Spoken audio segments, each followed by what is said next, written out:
everyone, we're back again. My name is Sibulele Nomganga, and I'm your presenter for this podcast, SAHTAC Women, a podcast dedicated to celebrating women around the world and in South Africa this month of August, who are doing incredible work in their spheres of influence. Today, I am speaking to Lauren Pretorius, who is the CEO of Campaigning for Cancer. Lauren has incredible experience in both corporate and non-profit work. Lauren has worked for a number of non-profit organizations, including the Nelson Mandela Children's Fund as well as the Nelson Mandela Foundation.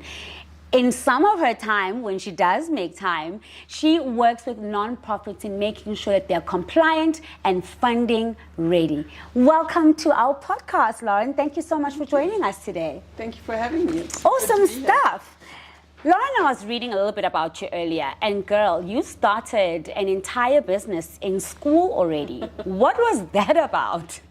Impatience, I think. Okay, I like that. So when I was in school, I was identified as a young leader and taken to the University of Pretoria, where they taught us a course called Junior Achievers. And one of the things you had to do was create a business.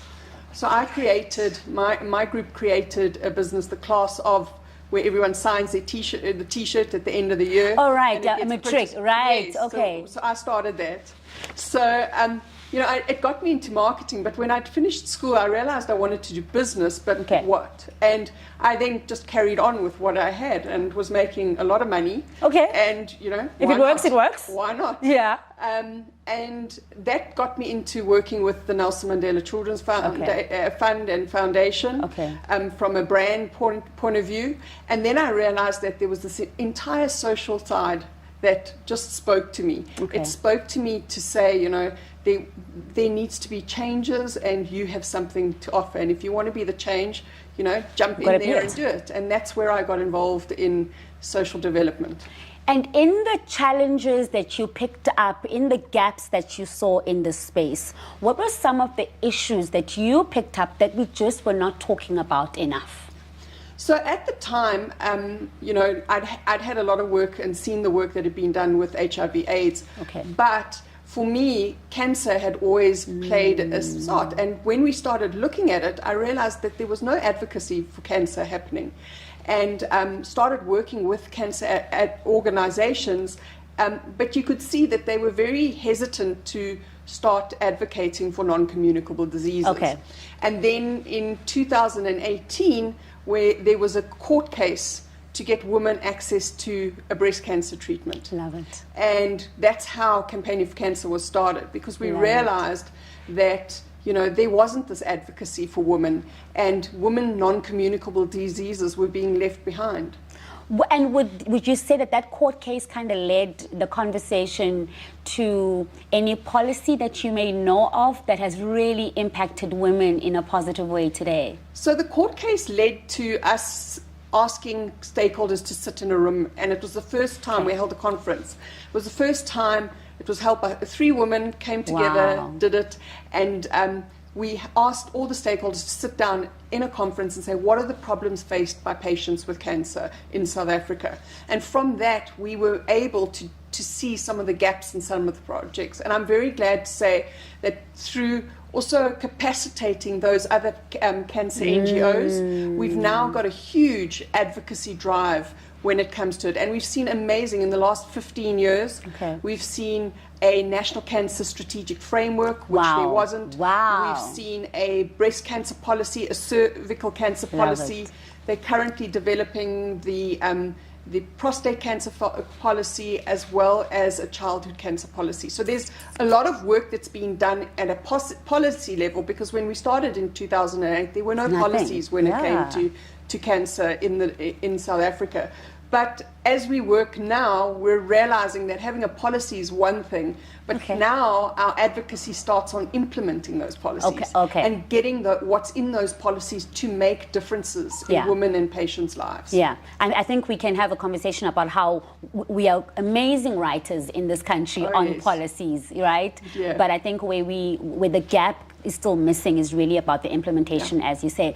What are some of the conversations you think that in various communities that you are working with day to day are still a little bit taboo, and it's topics and subjects we should be talking about more openly?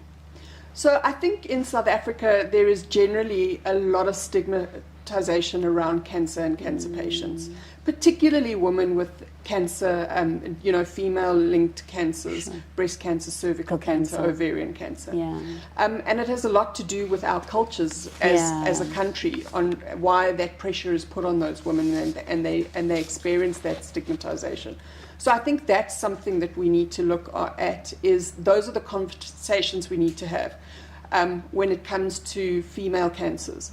When it comes to non-communicable diseases, we've started the conversation, but the conversation isn't leading to action insofar as non-communicable diseases are the next pandemic.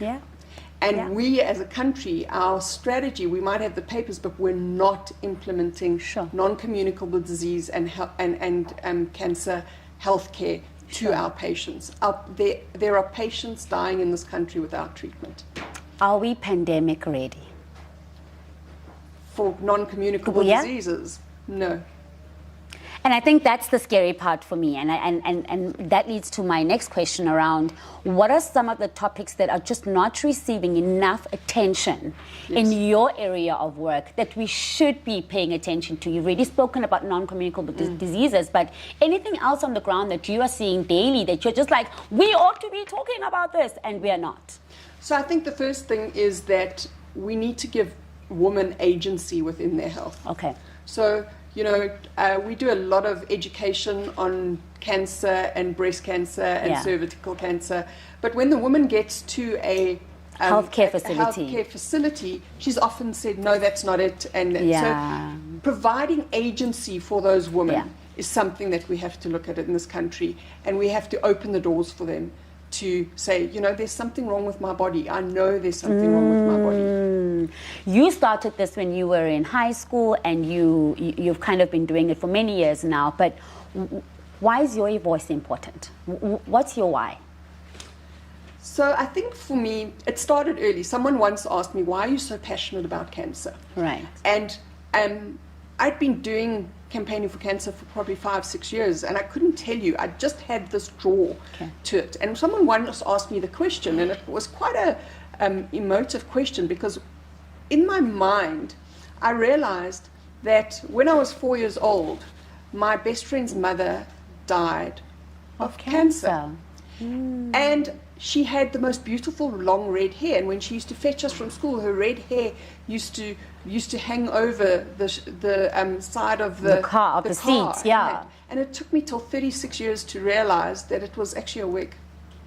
And that was such a moment, like an aha moment to me, because cancer was the first experience of death that I had and loss. And I think, for me, that why is understanding that the why is we don't realize the impact that a cancer journey has on people. And it's not just the patient, it's the people around that patient. It's the caregivers, it's the mothers, it's the wives, it's the sisters that make that difference and help that patient. So I think that's my why. And I think I was raised with an ingrained sense of justice. I had parents that instilled that into me. And I just think, fighting for a basic human right, you shouldn't have to do that. Healthcare is your basic human right. You should have access to that. And what are some of the challenges that you've observed in your area of expertise as a woman? I think very often we hear, at least in my space of SRHR, a lot of men around the table talking about girls and young women's sexual reproductive health and rights. I'm like, what are you doing here? What have you kind of experienced in terms of challenges in your area of expertise? So I'm going to make it a little bit controversial. I think what I've experienced is that people are willing to listen to me because I have blonde hair and blue eyes. And people are willing to, it's a safe space for them. And I'm talking from an international point of view. And for me, the challenge is saying that I may look like you, but my experience is not you. My experience is innately, I come from a country where there is not privilege, and I have ingrained privilege, but there is not privilege, and I have to, if you're willing to listen to me, then I'm going to tell you that story, and I'm going to fight for that story. Right. Because if you're not willing to listen to someone who doesn't look like me from my country, then listen to me. Right. So I think that's one of the things, the challenges is bringing that privilege. You know, my privilege makes it better. But it's something that I can use. Right. For me, and I think that's, for me, a challenge is always reminding them that don't think that my experience of my blonde hair and blue eyes is the same as your experience in Europe or the northern hemisphere of blonde hair and blue eyes. And I think that's something that it's an opportunity, but it's also a challenge. And I'm happy to, you know, have you sitting here and talking about that, and positively using that narrative, not only for yourself, but for the communities that you work with. Absolutely, you know. It's, as you said, you know, in previous podcasts you've talked to other advocates and they've said, you know, that it's for the community and that. And my community is South Africa, and I need to make sure that South Africa's patients' voices are heard. Yeah. Because policy gets decided, and we get forgotten in that policy. If the Northern Hemisphere is in that policy, we get forgotten. So our voices have to be extra loud. Okay. On that. Just a little side note: beach or safari? Oh, safari. All right. With this white skin, you don't do the beach. All right, Lauren, thank you so much for spending some time with us this afternoon. Thank you so much. That was Lauren. She's a safari girl. Even though she's blue-eyed with blonde hair, she's making sure that it is all for the good of her community. Thank you so much for joining us today at SAHTAC Women Podcast this August, and we look forward to seeing you next time. Cheers.